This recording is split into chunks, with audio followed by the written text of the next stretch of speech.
Merci, monsieur le maire, pour les mots que vous avez eus et pour toute la dignité que vous conférez à cette décision qui nous réunit aujourd'hui. Je veux dire combien elle est importante. C'est une décision historique pour le peuple palestinien, historique parce qu'elle honore ce que Paris a toujours prétendu être lorsqu'elle tient son rang, une ville qui ne renonce jamais à l'universel. Cette décision a déjà suscité de nombreuses réactions et j'aimerais lever quelques malentendus. À ceux qui nous interpellent en nous disant « n'importez pas le conflit », je voudrais dire ceci. Comment pourrions-nous importer le conflit puisqu'il est déjà là, puisque ses conséquences sont là? Elles sont là dans les peurs qui grandissent, dans l'antisémitisme qui gangrène toujours plus de cerveaux. Elles sont là dans nos écoles, lorsque des enfants sont traités de sales juifs, lorsque des Français de confession musulmane sont sommés de se justifier de crimes qu'ils n'ont pas commis, ou lorsque toute manifestation de soutien à la Palestine est aussitôt suspecte et empêchée par les pouvoirs publics.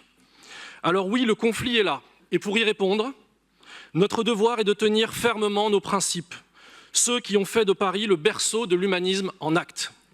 Cela signifie le rejet de toute forme de hiérarchisation au sein de l'humanité. Cela signifie l'égale dignité de tous, devant la vie et devant la mort.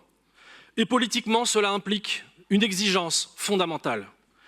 Jamais d'indignation à géométrie variable. Et cette citoyenneté d'honneur en est la preuve. Oui, parce qu'il n'est pas question de choisir entre Israël et la Palestine. Depuis le 7 octobre 2023, nous n'avons jamais faibli dans la condamnation des abominables crimes terroristes du Hamas. Nous avons attribué la citoyenneté d'honneur aux otages israéliens. Il fallait le faire. Et aujourd'hui, nous condamnons avec la même force les crimes commis par l'armée israélienne contre les populations civiles à Gaza, le vol des terres et des ressources en Cisjordanie, les atteintes aux droits fondamentaux du peuple palestinien. S'il y a bien dans cette tragédie deux camps qui traversent toutes les frontières, ils opposent ceux qui cherchent la paix et ceux qui veulent la guerre. Alors non, nous n'avons pas le pouvoir d'arrêter cette guerre. Mais nous avons le pouvoir de nommer les responsables. Car les peuples ne sont jamais coupables à la place de ceux qui les gouvernent. Alors oui, il faut nommer le camp de la guerre et des haines. Le Hamas, que nous n'avons cessé de condamner. Netanyahou, Ben Gvir, Smotrich et leurs complices qui mènent une politique criminelle contre le peuple palestinien. Oui, il faut les nommer pour leur dire qu'aujourd'hui, en cet instant, et pour l'avenir, Paris se dresse devant eux comme la conscience du monde et qu'à travers nos yeux, le monde entier les regarde. Parce que le premier devoir des démocrates, c'est de résister au négationnisme du temps présent, celui qui voudrait nous empêcher de voir ce que nos yeux voient. En accordant la citoyenneté d'honneur aux populations civiles de Gaza et de Cisjordanie et aux journalistes palestiniens, nous affirmons une chose élémentaire. Nous honorons un peuple qui ne se résume ni à ses dirigeants, ni à ses factions, ni aux images de guerre qui défilent chaque soir sur nos écrans. Nous honorons un peuple de poètes, de médecins, d'enseignants, de journalistes, d'étudiants, de millions de gens comme vous et moi. Un peuple qui, depuis des générations, porte le poids de l'exil, de l'occupation, de la guerre et de l'attente.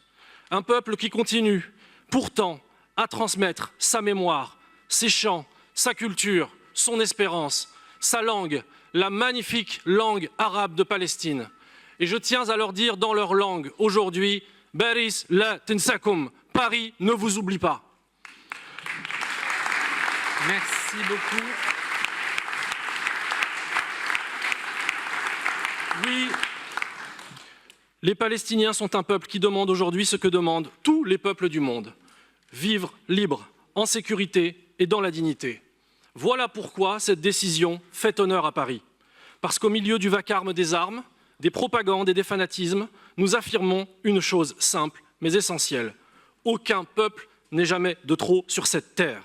Et le peuple palestinien a droit, comme les Israéliens et comme tous les autres peuples, à la justice, à la paix, à la liberté et à l'espérance. Je vous remercie.